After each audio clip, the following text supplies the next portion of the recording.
अब मैं आपको पार्ट ऑफ सेंटेंस के बारे में बताने जा रहा हूँ, वाक्य के भाग के बारे में। प्रत्येक सेंटेंस में दुनिया के जितने भी सेंटेंस होते हैं वो दो ही प्रकार से होते हैं, या तो अर्थ के आधार पर या तो रचना के आधार पर। रचना के आधार पर 3 प्रकार के, अर्थ के आधार पर 5 प्रकार के। तो प्रत्येक सेंटेंस में 3 भाग होते हैं।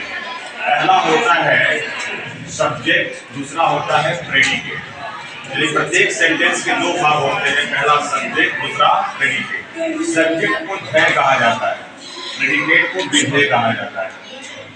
इसका पहचान है कि वाक्य में जो भाग कार्य करने वाला होता है, यानी किसी सेंटेंस में जो कार्य करने वाला भाग होता है उसी को सब्जेक्ट कहा जाता है। जैसे Ram is going to Varanasi, तो बनारस जाने का काम कौन कर रहा है? राम कर रहा है। कौन बनारस जा रहा है? राम जा रहा है। तो राम क्या हो गया? सब्जेक्ट। इस तरह से देख सकते हैं example, Ram reads a book, किताब पढ़ने का काम कौन कर रहा है? राम कर रहा है। तो राम क्या हो गया? सब्जेक्ट हो गया।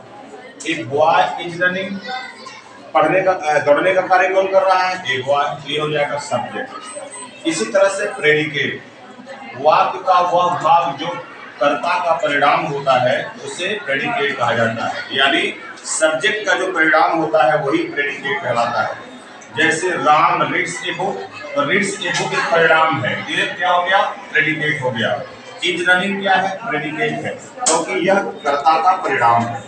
वैसे अंग्रेजी में भी इसका पहचान कर सकते हैं, क्रिया से पहले आने वाला, यानी क्रिया से पहले आने वाला। तो क्रिया कई प्रकार की होती है, जैसे आप देख सकते हैं क्रिया मुख्य 3 प्रकार से आती है सेंटेंस में। पहला हेल्पिंग वर्ब के रूप में, दूसरा मॉडल वर्ब के रूप में, तीसरा मेन वर्ब के रूप में। अगर चाहे वो हेल्पिंग वर्ब में हो, मॉडल वर्ब में हो या मेन वर्ब में हो, वहीं से प्रेडिकेट स्टार्ट होता है। तो आप देख सकते हैं कि क्रिया से पहले आने वाला भाग सब्जेक्ट कहलाता है, तथा क्रिया से लेकर वाक्य के अंदर का भाग जो है प्रेडिकेट कहलाता है।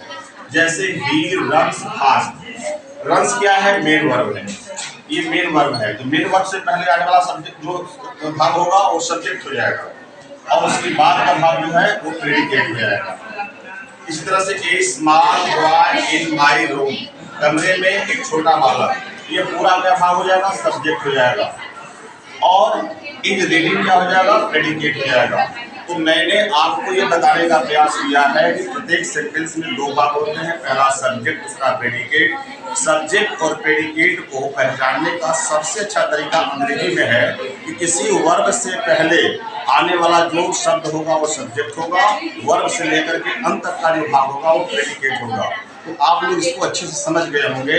अब नेक्स्ट वीडियो में सब्जेक्ट के पार्ट को और प्रेडिकेट के पार्ट को दिखलाऊंगा। Thanks for watching.